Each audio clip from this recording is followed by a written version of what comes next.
ma tourné wu vers le juriste le grand juriste Thioune maa ngi koy wax léegi depuis bëkk démb maa ngi gis ñuy génnee ay vidéo Ousmane Sonko foofu ci Assemblée nationale doon wax ci wàllum amnistie bi ñu naan kat li Ousmane Sonko waxoon ndax da koy bëgg a wàcc pare di ko lekkaat en disant que bëggatuñu li nga xamante ne moom mooy amnistie bi te ñu ngi nekk ci ay en plein li nga xam ne moom mooy enquête peut-tu revenir un peu ci affaire amnistie bi. waaw xam nga coow li bëri na. bëri na trop. ñuy fàttali ko. et pour que ndax daal di pose question moom loolu. waaw naa ngi ñëw xam nga il faut d'abord ñu xam d'abord lan mooy loi daal. lan mooy une loi portant amnistie. ak conséquences yi.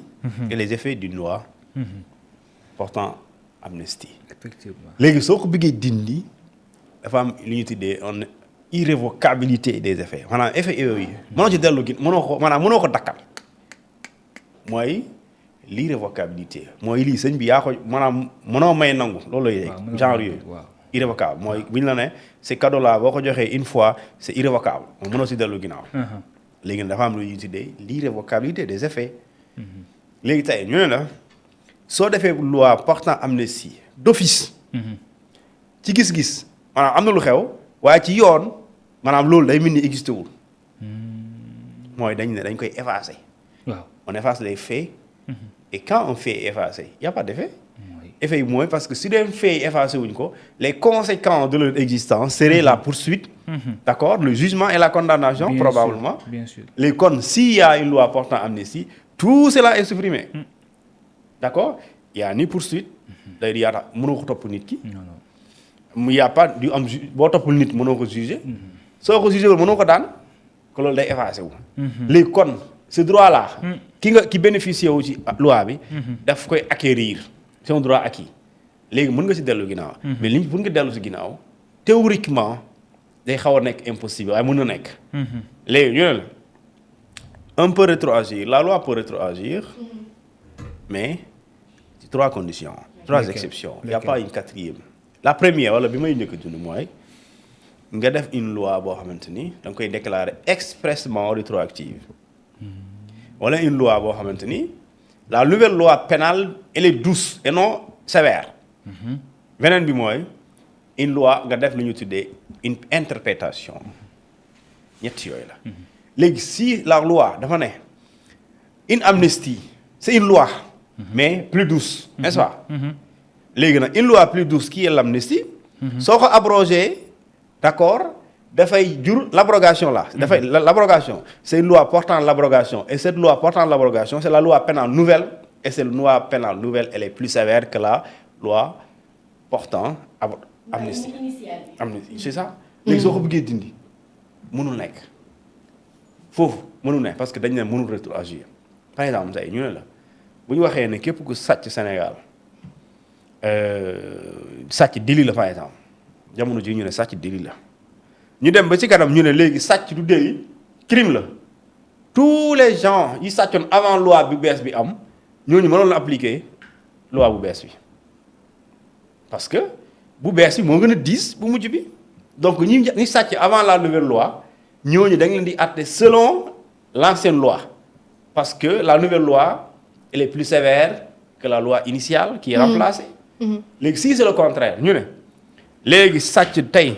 nii crime la ci Sénégal waaye danoo bëgg a dindi crime bi def ko délit dans ce cas ñooñu nekk sàcc ginnaaw bu ñu sàccee ñu tëj leen pour un crime qui est le vol dans ce cas s'il y a une nouvelle loi bu correctionnalisée nga xamante ne tuddati ko crime léegi délit la ñooñu mën nañu bénéficier wu ci loolu donc c'est pour dire que yoon moom du xool toujours lu gën a diis mu la koy teg des fois da lay may lu prox ndollu léegi mooy loi pénale plus sévère ne rétroagit pas. kon xam nga kon ci point bi moo mënul ne. parce que amnistie bi moo tax ñu bàyyi gars yi. waaw moo tax ñu suspendre les poursuites. oui dakkal ko d'ailleurs. moo tax ñu libérer nit yi.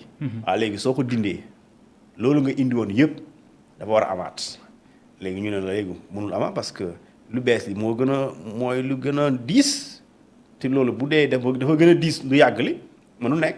léegi pour mu mën a nekk il faut lu bees li gën a oyof lu yàgg li loolu mooy loi pénale plus sévère li beneen bi mooy une loi expressément déclarée rétroactive.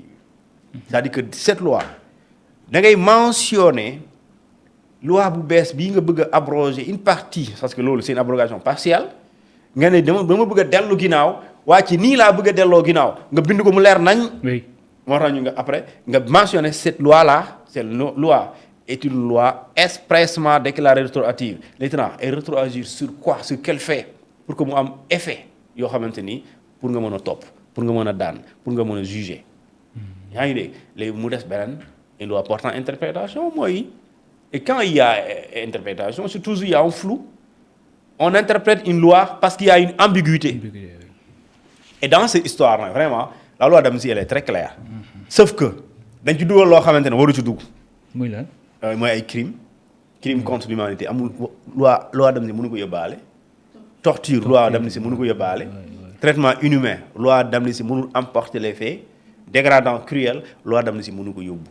Et malheureusement on y a logé tous ces faits là relevant d'une infraction criminelle boo xamante ni sax c'est le droit international moom moo ko wax waxuma ko soo demee ci le statut de Rome article 7 moom moo lay énumérer les différents crimes de guerre crime de génocide crime contre l'humanité et pareil il explique la c'est quoi un crime contre l'humanité ñu ne la bokk na ci meurtre ñu ne la bokk na ci prostitution forcée jamono am ci xew ci réew ñu forcer xale yi pour ñu jaay seen bopp loolu c'est un crime contre l'humanité disparition forcée c'est considéré comme un crime contre l'humanité bu dee dafa am période parce que crime contre l'humanité dafa am benn période buy xew ci réew jëf yooyu existé d'accord même lu ñu tuddee nga topp benn xeet ci pour benn motif ethnique wala religieux wala politique pour éliminer leen di leen persécuter la persécution c'est considéré comme un crime contre l'humanité ça c'est l'article 7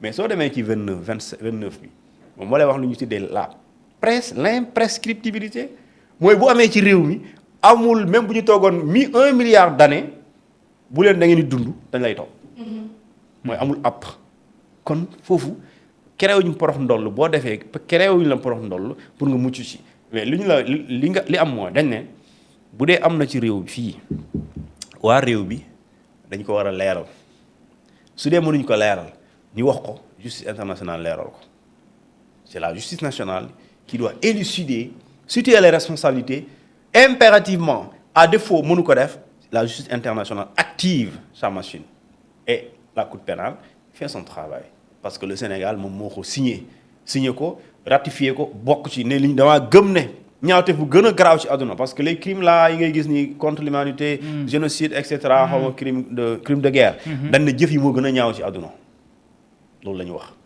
jëf yi moo gën a ñaaw ci àdduna léegi ñu ne réew yi yéen est-ce que gëm ngeen ne lii moo gën a ñaaw ci àdduna gëm ngeen ne boo amee seen réew est-ce que nangu ngeen ñu topp pouvoir ñu ko def même bu ñu nekkee autorité militaire wala ñu nekk autorité policière wala politique wala simple autorité publique wala agent ñoo xam ne dañ leen jël engagé leen ñun est-ce que nangu ngeen ñu topp leen Sénégal ne man gëm naa ko léegi Sénégal kon boo nangoo dara kay bu amee seen réew obligation de c'est un devoir de vérité d'ailleurs que l'État du Sénégal situe les responsabilités maintenant les députés sénégalais ñoom tamit des fois dañuy bàyyi di nelaw ñu bàyyi di nelaw lii assemblée mais waroon ngeen ko def débat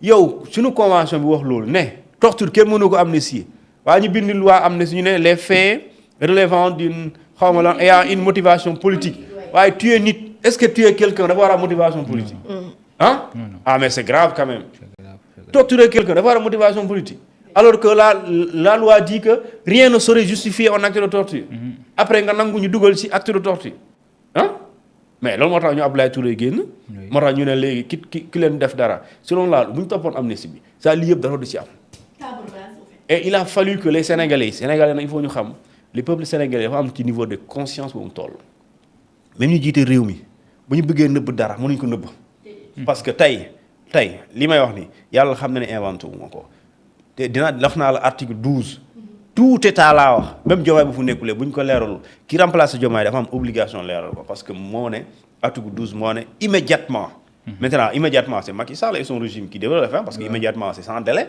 donc dès l'instant que mu xew mars 2021 au plus tard avril parce que temporalité dafa am temps dafa am solo quand on te dit Daouda viens chez moi immédiatement. oui est-ce que da nga war a xaar ba suba nga ñëw. non non. léegi waaw. Thioum question bi fii xam nga lan la.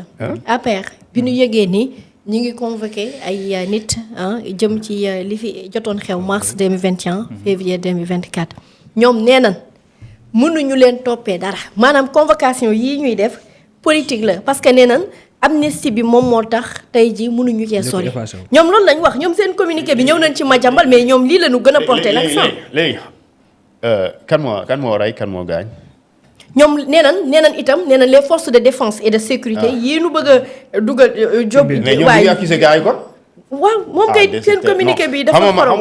lu tax ma laaj la kan moo gaañ kan moo torturé ak kan moo rey. man en tout cas xaw ma ko en toute sincérité xaw ma léegi quand on se demande qui a tué qui a torturé qui a blessé qui a je sais pas quoi. traité inhumainement. ay nit. kan la. waa léegi. quand tu penses à une personne tu dis ndaag la de mais d'office soxlawuñu yow yaa ngi orienté mbir mi si ndaag dama ne une enquête dama lay wax benn mbir même les enquêteurs je pense que attitude boobu dinañ ko am mooy dans cette histoire d'accord l'enquêteur ne doit viser personne mais doit viser tout le monde mooy du wax ne rek diw lay viser waaye ki muy viser mooy képp koo xamante ne am nga ci responsabilité nga nekk politique nekkoo politique nga bokk fii wala bokkuloo fële buñ gis ne yow def nga dañ la war a woo boo bokkee ci Pastef dañ la war a yóbbu boo bokkee ci APR dañ la war a yóbbu boo bokkee ci corps dañ la war a jàpp boo bokkee ci xawmal groupe de nervi dañ la war a jàpp. vraiment loolu les propos du juriste Ibrahima Malick Mbaye démb je l'ai entendu ci benn rajo mu daal ni amul benn autorité à part le président de la République boo xamante ni war nañ ko mën nañ ko woo ci enquête yi bu fekkee ne dina jàpp ni même sax le PM Ousmane Sonko sax bu jaree tey ñu woo ko mu ñëw leeral. mais dama ne tout Sénégalais. beneen bi jarul sa tout Sénégalais tout individu bi am responsabilité ci lii soit nga nekk complice soit nga nekk auteur soit nga nekk co-auteur soit nga nekk commanditaire. même booy séjour na ci table conseil des ministres laa wax leer dañ la war a woo même boo nekkee ancien président ancien ministre wala directeur dañ laa war a woo même boo nekkee nervi dañ laa war a woo même boo nekkee recruteur dañ laa war a woo quelle que soit la fonction bi nga amoon bu dee am nga ci responsabilité dañ laa war a woo loolu mooy justice bu maandu soo ko deful quand même nit ñi mën na am xel bu ñaar. Notre ministre de l'Intérieur